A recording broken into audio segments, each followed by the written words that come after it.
Décembre 2016. Faut vraiment s'imaginer la scène pour capter toute la démesure du truc. Ouais, le grand show à l'américaine. Mais carrément. Une foule en délire, des projecteurs aveuglants qui balayent une salle immense, de la grosse musique qui tape.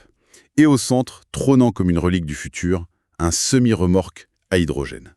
Le Nikola One. Avec ses lignes super épurées. C'est ça. Et le fondateur, Trevor Milton, est là, sous les projecteurs, rayonnant. Il annonce au monde entier une révolution absolue dans le transport mondial. Le genre de présentation calibrée au millimètre qui donne des frissons, quoi. Absolument.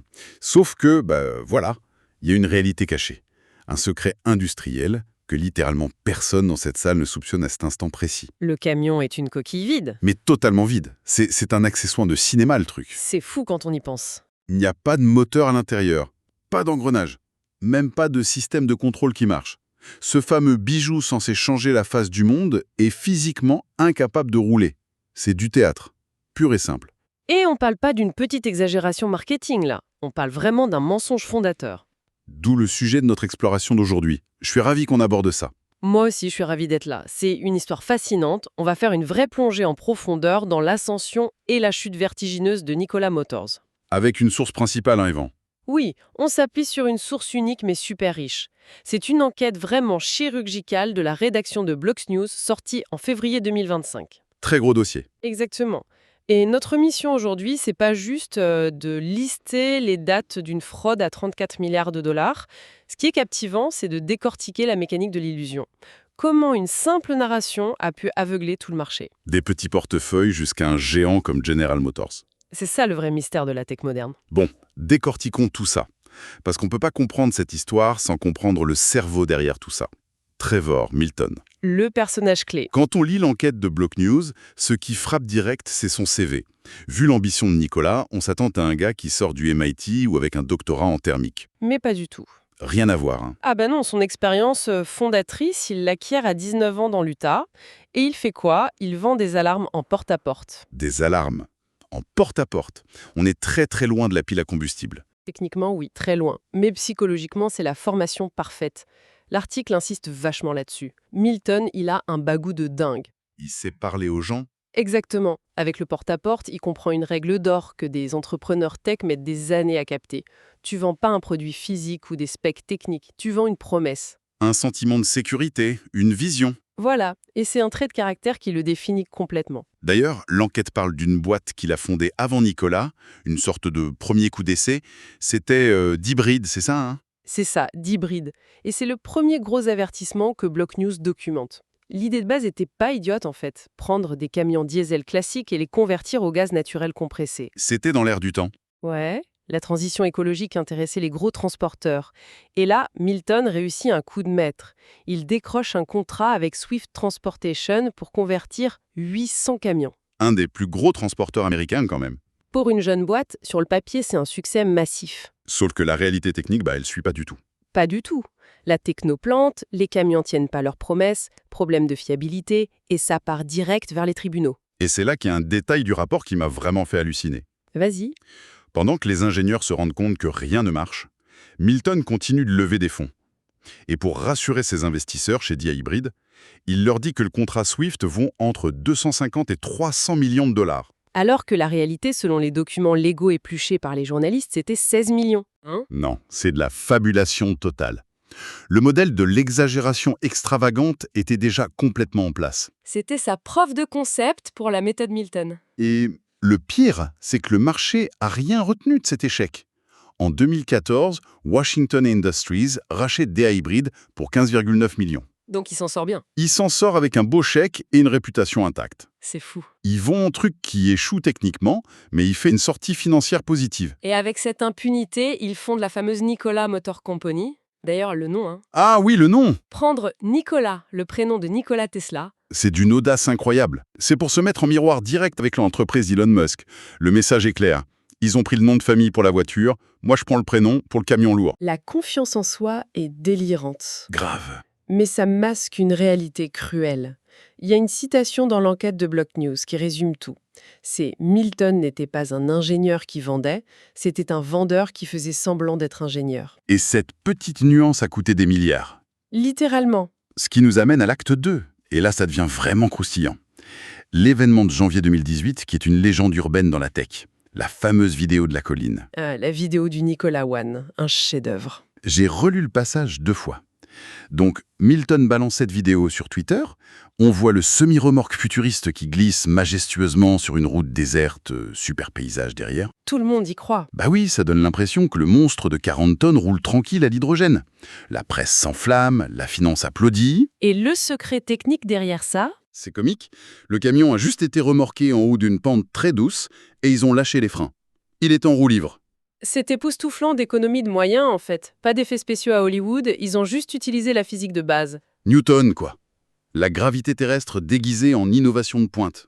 Le triomphe absolu de la mise en scène. Ils ont juste incliné la caméra pour cacher que ça descendait. C'est de la réal, c'est pas de l'ingénierie. Et le pire, c'est que la vidéo de la colline, c'est que le début. La liste des mensonges dans l'enquête donne le vertige. Ah oui. Milton affirmait produire son propre hydrogène à des coûts records. Faux. Aucune infrastructure. Il disait sur les plateaux télé avoir 10 milliards de réservations fermes. Encore faux. L'enquête montre que c'était des lettres d'intention, zéro engagement financier. N'importe qui cliquait sur le site sans verser un centime. Extrapoler ça en 10 milliards garantis, c'est fort. Et sur les composants internes. Il disait avoir des cellules à combustible maison. Faux aussi. Les prototypes dépendaient de composants achetés sur étagère chez des fournisseurs tiers. Aucune propriété intellectuelle secrète. Un château de cartes colossal. Et ce château va trouver le terreau parfait en 2020. Le contexte macroéconomique est clé ici. Ouais, Block News l'explique super bien. Pandémie de Covid-19, confinement, taux d'intérêt à 0. L'euphorie irrationnelle sur les marchés avec Robinhood. Tout le monde boursicote depuis son canapé. C'est ça. Et en juin 2020, Nicolas entre en bourse. Mais pas via une IPO classique, via un SPAC. Le Special Purpose Acquisition Company. Il s'associe avec Toic, une coquille vide cotée. Et la question, c'est pourquoi ce chemin ? Pour contourner la règle de base. Exactement, dans une IPO normale, la SEC impose une période de silence. Les dirigeants doivent se taire pour pas manipuler le cours. La fameuse quiet période. Voilà, mais le SPAC, à l'époque, c'était une zone grise. Pas de période de silence. Milton a exploité cette faille à fond. Il a continué son show sur Twitter, dans les médias financiers. Il a maintenu la hype à 1000%. Le résultat est dingue. Valorisation à 34 milliards de dollars. 34 milliards, plus que Ford Motor Company. Ford qui a des usines qui vendent des millions de bagnoles, et Nicolas qui n'a rien produit, pèse plus lourd. Trevor Milton pèse alors 8,5 milliards. Il fait la une des magazines. Et là, le 8 septembre 2020, c'est l'apothéose. Le partenariat avec General Motors. Nicolas annonce un deal historique de 2 milliards. GM prend 11% du capital et s'engage à fabriquer le Badger, le pick-up de Nicolas. C'est l'effet de halo parfait. Pour les investisseurs, si GM signe, c'est qu'ils ont fait les audits, vérifié les brevets. Le saut d'approbation ultime. Ça validait la magie, l'action s'envole. Sauf que la gloire dure 48 heures. Le 10 septembre, le grand plongeon, Hindenburg Research lâche une bombe atomique. Le cabinet de vente a découvert. C'est ça, un rapport de 67 pages. Titre très clair, comment transformer un océan de mensonges en partenariat avec le plus grand constructeur américain. C'est chirurgical. Et c'est pas des rumeurs. Ils tapent avec des preuves tangibles. Comment ils ont eu ça d'ailleurs? Grâce à des fuites internes massives. Des emails, des SMS, des audios de réunion, l'enquête de Block News met en avant le rôle de Paul Laquet. Le lanceur d'alerte. Voilà, un ancien ingénieur qui a ouvert les portes de l'arrière-boutique. Les preuves venaient de l'intérieur. Les révélations au procès qui a suivi sont surréalistes. Le propre PDG de Nicolas, Mark Russell, il témoigne sous serment qu'il a découvert qu'après son arrivée, que le camion de 2016 n'avait pas de moteur. Le PDG apprend ça a posteriori. Ça montre le niveau de compartimentation de Milton. L'histoire du Badger, là, le fameux pick-up futuriste, lors du procès, on apprend comment le seul prototype a été construit. Ah oui, avec les pièces de Ford. Ils ont littéralement vampirisé un Ford F-150 Raptor.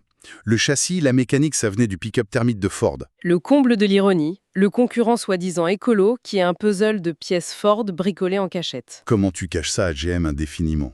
C'est la limite du fake it till you make it. Un tweet peut pas remplacer la tôlerie.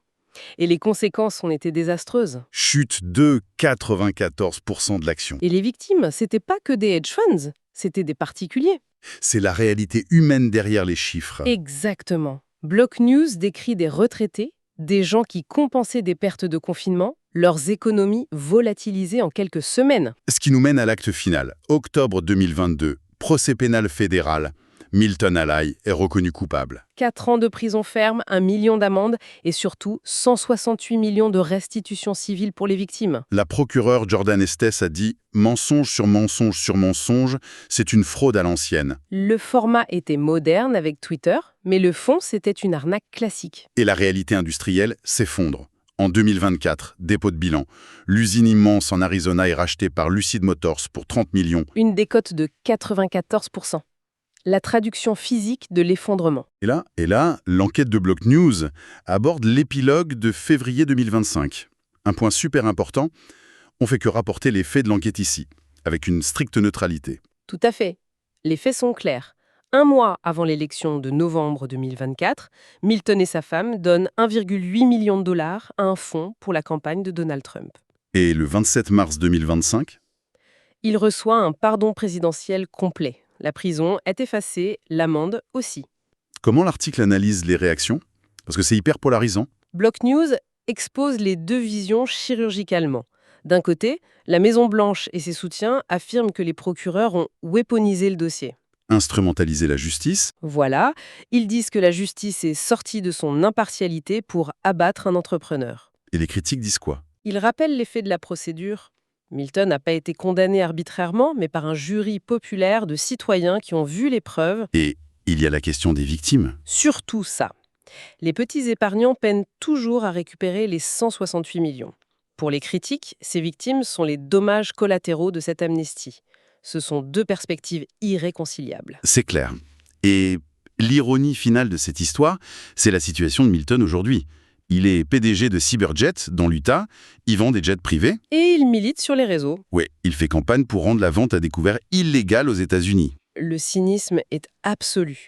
C'est précisément un vendeur à découvert, Hindenburg, qui a ouvert ses livres de compte et révélé la fraude. Sans eux, ça aurait pu durer des années. Clairement. Alors, si on prend un peu de recul, quelle est la grande leçon de tout ça? C'est que cette saga, c'est le symptôme d'une époque. Le storytelling a pris l'ascendant sur la réalité industrielle, la physique, l'ingénierie. La narration avant tout. Oui, le fake it till you make it a touché ses limites physiques et pénales ici.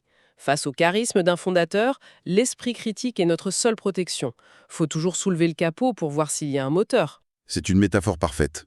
Et ça laisse une pensée super stimulante pour ceux qui écoutent, pour finir cette exploration. Ah, à quoi tu penses?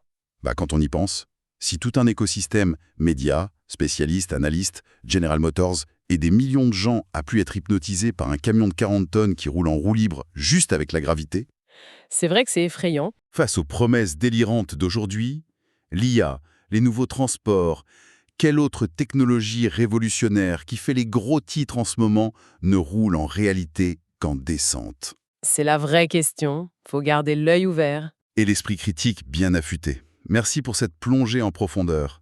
À très vite. À bientôt.